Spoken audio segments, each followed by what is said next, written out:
প্রিয় দর্শক বন্ধুরা, সবাইকে জানাচ্ছি আমার চ্যানেলে শুভেচ্ছা এবং স্বাগতম। আশা করছি সবাই ভালো আছেন। আজকে আমরা এসেছি রাজশাহী জেলার চারঘাট উপজেলাতে। কিভাবে খাঁটি গরুর দুধ থেকে মাখন প্রস্তুত করা হয়। তো চলুন দর্শক, আজকে আমরা দেখব কিভাবে খাঁটি গরুর দুধ থেকে অত্যাধুনিক মেশিনের মাধ্যমে মাখন উৎপাদন করা হচ্ছে। মাখন তৈরি হয় ক্রিমযুক্ত দুধ থেকে। মাখন সাধারণত তৈরি হয় গাভীর দুধ থেকে। মাখন তেলের চাইতে খাবার তৈরিতে কম পরিমাণে ব্যবহার হয়ে থাকে। তাছাড়া তেলের খাবারের চাইতে মাখনের খাবারে স্বাদ ও পুষ্টি বহুগুণ বেশি, তাই তেলের পরিবর্তে খাবারে মাখনও ব্যবহার করা হয়ে থাকে। মাখন খনিজ উপাদান শোষণে সাহায্য করে থাকে, যার ফলে আমাদের ক্ষুধাও কমিয়ে আনে।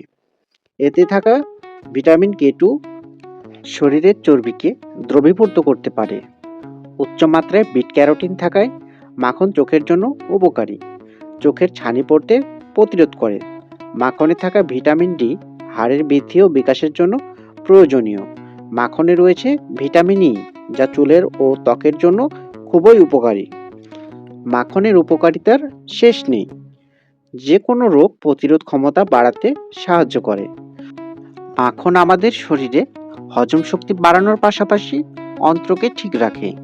মাখন শরীরের খারাপ কোলেস্টেরল মাত্রা কমিয়ে আনে, হৃদরোগের ঝুঁকি কমায়, হাড়ের জয়েন্টগুলি তৈলাক্ত করে এবং তার পাশাপাশি হাড়ের ক্যালসিয়াম শোষণ ক্ষমতা দ্বিগুণ বাড়িয়ে দেয়।